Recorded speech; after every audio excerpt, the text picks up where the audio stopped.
94.3 WYBC, the rhythm of the city. Juan Castillo here. I am here.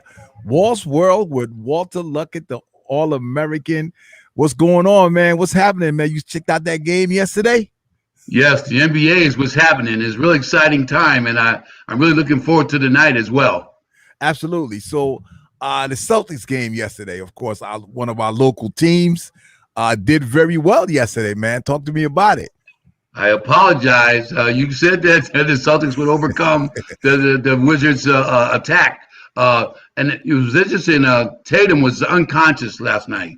I mean, I think he got close to 50 points. And, you know, he and the point guard, who I said was 5'10", he played 6'10" last night. And they really did a great job with the Wizards. I do think that they didn't play great defense. They just played great offense. Oh, absolutely. You know, and I mean, and we're talking about Kemba Walker. He got 29 last night, and Tatum scored 50. You know, he scored 32 in the second half. Okay, and the Celtics look good. I mean, you know, they started off kind of a little shaky, you know, but they've had a lot of injuries. Of course, you know, they've lost quite a few people, and you know, and they're just having a tough time this year. You know, with Marcus Smart has been hurt, you know. Robert Williams actually came in limping, but they've lost Jaylen Brown for the season with a season-ending wrist injury. And you know, he was at courtside supporting them, you know. But Tatum just proved that this kid is going to be a superstar one day. I think he's arrived, and I also think he's taken on that leadership role at an early age. But Kemba Walker has really shown his seasoned veteranship as well. I mean, you know, he was stifled by injuries. Hopefully those injuries he'll overcome. If he could continue to play the way he's playing, even though he's less than 6 feet tall, he's playing very big. He's playing like a bigs. I like his penetration, but his outside shooting was stellar. Yeah. I mean, Jason is 22 years old, man. Can you imagine that? I mean, this kid got quite a career ahead of him, you know, and I mean, guess who they're going to play? It's a tough team to play. It's gonna be an awesome run, don't you think? They're playing the Brooklyn Nets, man. What do you think, Paul? I think Brooklyn is going to really make a statement. I mean, you got three teams that are probably close to the Brooklyn, but in the East Coast, maybe the Bucks are about the only team that can really compete against them. Durant, Kyrie Irving, the bearded man. It's going to be tough. It's going to be like playing in the Wizard of Oz. I'd say it's going to be tough. Hey, look, I'm gonna put on my Nets hat right now. Okay, I'm gonna put this on. And so I got my Brooklyn hat on. All right, you know. So what I'm getting ready to say is gonna be very bold. Okay, and I know my people in Brooklyn are not gonna be happy with me, right? You know, but I think that the Celtics got a chance. Well, that's an interesting statement. Again, you know, the Nets have only been playing together for about 10, 12 games. That's all. But that offensive, yeah. Yeah, no, I mean, that's all. I mean, they, you know, 9 games. They only played 9 games together, right? You know, and they haven't played any full games together either, for that matter, right? You know, but I think that, you know, as a team, they haven't come together. It's not just the 3 stars. As a team, I mean, Blake Griffin is new, brand new. The only guy that they got there, you know, is Joe, you know, and you know, and I mean, it's just going to be a difficult time for them to put this together that quickly. And I think that they are, let me tell you, it will be the biggest upset in the history of NBA basketball. Well, you know, it's reminiscent to the Phoenix. It's reminiscent to the Phoenix Suns. It looks like to me. It looks like Mike D'Antoni's team when Nash was playing and Stoudemire. It looks like the same team to me.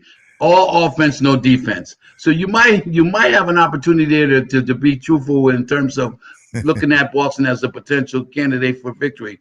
The only issue I have with Boston, the bigs.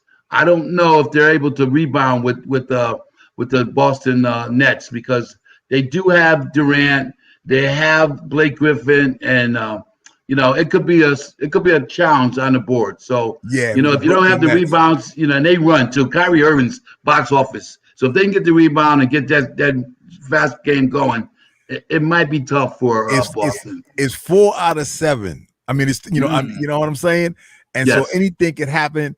I'm still repping Brooklyn, you know what I mean. I know people, but all I gotta say is that there's a lot of uncertainty, even though everybody say it's certain, right? So I'm just saying, you know, watch yourselves, Brooklyn. Watch yourselves, please. Watch yourselves. you know. Well, in support of what you're saying, Juan, home court matters too. Home court Yeah. advantage matters. Yeah. Oh, So yeah. Absolutely. Yeah, because they're going to be rocking down there in Brooklyn. I mean, there's no question about that. You know what I mean? But they still got to come to the Boston Garden. Now, Boston ooh. Garden, come on now. I mean, I know So personally that's tough. there you go. So now, tonight, the big game, you're talking about the Lakers and the Warriors, man. What do you think? Lakers and the Warriors. Well, I look at it this way. I'm going to go with the Lakers because of the physicality piece, and the big's going to probably overcome the small game that Golden State is going to present to them. But you think about Golden State though, chemistry matters. They got excellent chemistry. They have an excellent small game. The players are constantly moving all the time, and I don't know if they'll be able to stay with those guys because they move the ball well. And let's face it, they're lethal at that 3-point range. So, Stephon Curry is a big, big problem. So, I don't know. It could go either way, but I'm going to lean more towards the Lakers. But again, they both have championship pedigrees. Green and Curry, they've won championships actually more than the Lakers. LeBron James is probably the only one that really has had championship experience with the Lakers. It's one game. I know. It's one game. Okay. So, I mean, the problem is that, if LeBron and AD are not 100%, there's going to be a problem. And so I'm hoping that, that they bring their game. I'm picking the Lakers also, but listen, I wouldn't be surprised if they lose. I wouldn't. It wouldn't surprise me. Well, I think you have a strong point there, but let's be, if you want to look at the total game, look at the bench. You got Drummond, you got Matthews, it's going to be pretty tough. You got Schroeder at the point. I think he's going to be strong. So, the bench matters as well. And then, you look at it, they're not even starting Marc Gasol anymore.